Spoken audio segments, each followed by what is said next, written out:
Welcome back to the MG YouTube channel. I'm Malcolm Grubb, CEO of Elite Automation, Elite Properties, and an investor in Tesla. And we got some new Tesla news today, and basically the Robotaxi is going to be running on a different FSD than the current models that we're running in our vehicle, which I think pretty much everybody kind of knew that's on the the in with what's going on. But the one thing that they mentioned, which is very unique, and I haven't really heard anybody else speak on this, is that the other update that was mentioned is that within a few months they're going to be launching a widespread model that's going to be having 4 times the amount of parameters than like what the existing model has, and they said it needs some more polishing, more work to be done on it. But the key distinction that I want to call out here that I'm not seeing other people discuss on is Robotaxis using another derivative of FSD, and that basically indicates that it's a different FSD. It's not the same FSD that's even going to be coming to us in a couple of months. It's not the FSD that's running in our car right now. Now, the thing that it is most likely, and this is the key thing that I want to point out, is that the FSD that is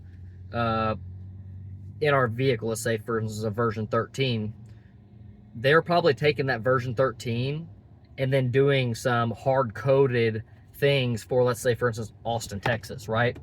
And why would they do that? Well, the primary reason why they would do that is because they want to make Robotaxi revenue generating. And so one of the things that they can do is, like, let's say in Austin, Texas, they can start to hard code any incidences that that come up. So for example, vehicle gets in the left lane and goes straight, okay? Maybe it only does it in one particular intersection, or maybe there's 6 total intersections in that city where it does that. And so they can go in and they can hard code either like that specific location, so that anytime a vehicle pulls up to that intersection, and then now it is hard coded to handle that appropriately. And why do I think this is the thing? Why do I think this is the thing? Is because why would they have Robotaxi operating as a different derivative? Why would it be operating as a different FSD than what's currently in our vehicles right now? And the only thing that really makes sense, besides just having a later version of FSD than what we have, or like a version 14 or a version 13 and then just some other dot number higher, is because they're doing some type of hard coding. If not, it doesn't really make any sense. Now, if they had the RoboCab launched without the steering wheels and the foot pedals and stuff like that, I could understand that being different, because you don't have the physical devices of the foot pedal. You don't have the physical devices of the brake. But even then, like, the model shouldn't really matter, because I'm not using my foot pedal or my gas, my gas or my brake or my steering wheel while I'm in FSD right now. By the way, we are in FSD in the Cybertruck, for anybody who's wondering. But I think this is a good decision on their part to go ahead and start hard coding to get Austin, Texas working, so that way they can start, one, becoming revenue generating with Robotaxi, and that basically starts paying for the entire engineering team of FSD for Tesla. So they can either expand that team or just be more profitable and start showing more, higher margins for FSD and just for Robotaxi, and just overall starting to prove out that that model, right? So that's the next big thing besides revenue generation, is proving out the model that Robotaxi works, it will work, and that they've started to scale. So even if they do start to scale slowly, more like a Waymo, and you have them in Austin and every city that Waymo's in, right? Because that'll be the easiest thing to do regulatory wise, and you're just then a direct competitor with them, and the culture's there for them to for people in those areas to be used to Robotaxi or autonomous vehicles and stuff like that. So I think it's very smart for them to go that route. yeah, I'm trying to think if there's anything else I should touch on whenever it comes to, like, the fact that they're hard coding. Again, the key things that point out the fact that they're doing some type of hard coding is that Robotaxi is operating on a different derivative, that they're coming out with a new model that mass users will be receiving in the next couple months, but it needs a lot of polishing. With that being the case, it can't be the one they're using in the Robotaxi anyway, because they're saying, hey, it needs work. So they can't put something that needs work into the Robotaxi that they're going to be operating autonomously. Also, another big thing, I've kind of, debated on, like, whether Robotaxi will have version 14, but even version 14 would have been highly unlikely, because it's an untested mass model. So you wouldn't want to take version 14 and just throw it into Robotaxis and just send it, right? I mean, they could, and they could just do, like, a lot of internal testing in Austin, Texas only, just to make sure that it's extremely good. But you're really better off taking, like, a version 13.9 and going to, like, a version 13.10 versus, like, going to a completely new version, because at least, like, with version 13, it has all the mass data of all of us Tesla, FSD users driving on it and collecting data and understanding where the bugs are at, and then basically, like, building on that, versus, like, when you go to, like, a new version, it's highly likely that new version has quite a bit of different things in it, like how this new one is going to have 4x the amount of parameters. Okay, parameters are good, but maybe those parameters can cause new bugs that you wouldn't have anticipated from version 13. So you might see even new things that are that were not there in the last software. So again, like, when we went from 12 to 13, you've seen about a 90% probably increase into the FSD's functionality, with, like, missing turns and getting over into lanes appropriately and stuff like that. But then maybe a small one bug out of like the 10 things that it fixed, one bug came that's something new that it wasn't doing before. So the next version of software is going to do the same thing. You're going to have 9 bugs fixed, and there's going to be some new one that's there that it wasn't even doing before. And you'll kind of keep having those iterations until you kind of work through, like, the bugs being so minimal that's not even a thing. So that's the number one reason why they wouldn't just go to a version 14, and why I think they're just going with a version 13 and then hard coding on that version 13. This is, like, really the only approach. If they're not already releasing us a new version and letting us test out a new version, they have to be working on the existing version that we're using. They could have, like, one version higher. Maybe they are on, like, a version, I think it's like we're on 13.2.9, I believe. So they would maybe be on version 13.2.10 or something along those lines, and then from that software update start to make their manual modifications of code to correct for any intersections that it's not operating at correctly, lights, traffic lights, any of the normal things, right? So they're hard coding each individual instance that they see. So as soon as there's an intervention, they fix that intervention. And that's also the same reason why, like, if I have an intervention and I send a audio recording of an intervention that occurs, and it doesn't get fixed immediately, and you've been sending that same intervention for 6 months, is because they're not focused on that intervention right there, right now. They have other interventions, like the ones in Austin, Texas, that they're trying to take care of first, right? And there's probably also a team that's, working in LA. Probably everywhere there's a manufacturing facility, I would assume that they're working extremely hard in those areas, and also anywhere where there's a Waymo at. They're probably working extremely hard in those areas to get those instances fixed, right? So we're hearing all about this Austin, Texas, and its launch and this and that, right? They're probably being extremely silent in LA and all these other cities, San Francisco, extremely silent, so that it looks more seamless. Whenever Austin, Texas goes online and they talk about ramping another city, they ramp a city, ramp a city, ramp a city, ramp a city. I almost guarantee they're going to have that type of method, so that way, as we're seeing Robotaxi come live in Austin, Texas, behind the scenes, they're working on all those other major cities that they want to have ready So that way, when they're ready to start flipping the switch, it's like flip a switch, flip a switch, flip a switch. You know, it's like very, it creates a cadence of their innovation and progress, and it may even slow down. Like maybe you know, they're working so hard on 6 cities or something like that, and then on the back end they're working on that general autonomous one that we're going to get in the next couple of months, and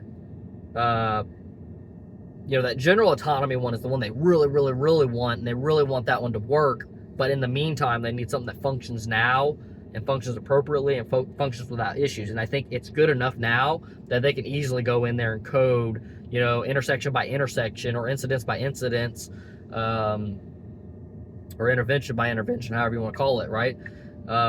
They can hard code that and then just solve the problem. And so again, they might scale and get 6 cities up and going very quickly, and then maybe it takes them some more time because, you know, they're still focused on in those 6 cities and they haven't started to like look to the next cities. I'm sure they will, you know, operate, you know, very efficiently, and probably if they're making fast progress like that, then they're gonna continue forward into other cities into hard coding them, and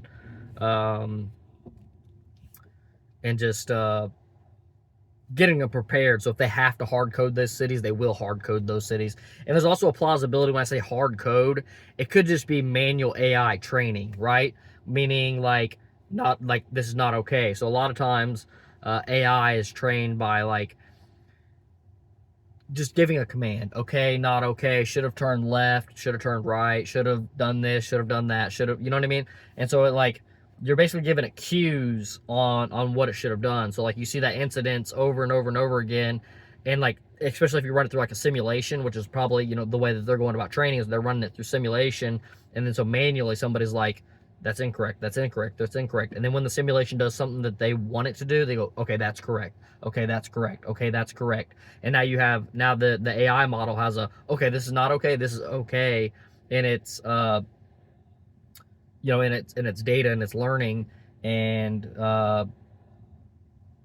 you know, that's how they go about improving it. So hard coding may not necessarily be somebody's like programming in C# or something like that, and physically hard coding it. It might be just they're training the AI model on specific instances in that specific city, and you know, that's kind of why that's operating at on a different FSD. Now the other thing to add to that, which is very interesting, is that like if I go take my Tesla down to Austin, Texas, it's probably not going to be running the same software that they have their robotaxis running in. I think it's very clear that it's not going to have that functionality there. So we can go there and we can, you know, operate our Teslas and our FSD in Austin, Texas, and see how good it is. And then Tesla's now taken that and then probably done some manual training or hard coding on top of that to get it optimized and ready. So, you know, because like one of the things I kind of wanted to do is I wanted to go down to Austin, Texas and test out how FSD is performing in Austin, Texas with our Teslas. And, you know, now with this information here, it's like, sure, like, you know, Austin might be a little bit better, but I don't think so. I think we're going to have just the same generalized AI here that we have like in any other city. And I don't think Austin's going to be any more improved upon unless they started like doing some like manual training before like the newest version of version 13 that we have, right? That'd be the only way that it makes sense. Like somebody was in there doing manual training in Austin, Texas, you know, geographically, and instances there. And then so the other hint to that, and the other hint to the truth of that is that, as Elon said, as we go through and fix city by city, it's going to actually fix issues in other areas as well. So again, they're probably in their manual training for Austin, Texas only. And then whenever they finally shift this Robotaxi derivative version of it and that learning, hopefully that learning is also getting applied to whatever this new mass model is that we're going to get our hands on in the next few months. And then so that new mass model, maybe it'll be, no matter what, it should still be tailored towards Austin, Texas being extremely good. So like if you have a Tesla in Austin, Texas, there might even be a plausibility like as an owner of a Tesla with FSD that you might even get access to unsupervised FSD in Austin, Texas itself. I think it's highly likely that they would do something like that. The only reason why I think that they wouldn't do that is if whatever that new AI model is that they give us, whatever that new version of software is not the tailored one. And then the other reason why they wouldn't do it is because of the liability. What's Tesla's benefit by giving us unsupervised FSD? They don't really get any benefit. They get a liability. The only benefit that would be there would be as if they can use that as a sales tool. Like, hey, if you live in Austin, Texas, you can drive your vehicle in unsupervised FSD. So, like, they could, again, use that as a sales tool to convince other people or convince people in the Austin, Texas area to buy Teslas with FSD. And maybe that would boost the sales for Austin, Texas, and would be useful. But I think the liability at this point would be much larger than any sell that they would get off of any vehicle. Now, the caveat to that is one thing that Tesla's worried about. They're not worried about so much about vehicle sales.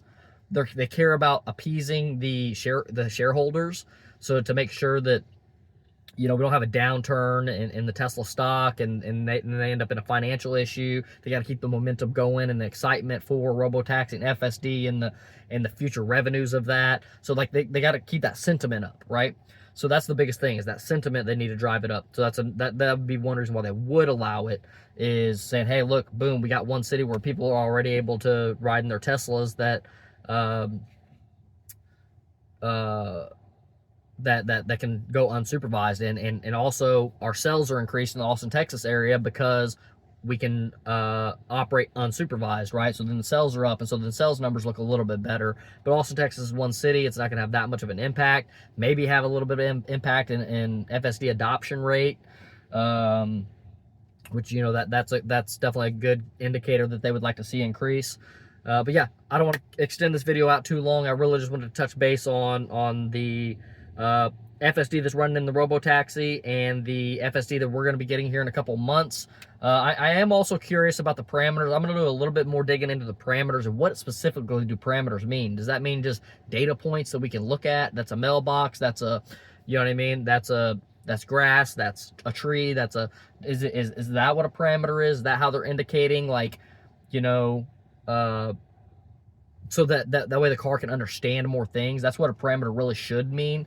But I want to know exactly on an engineering level what parameter means. So I'll do a little bit of digging and see what I can find on that. If you'd like to see any more other content that's Tesla related, business related, entrepreneurial related, subscribe, and we'll catch you in the next one. Peace.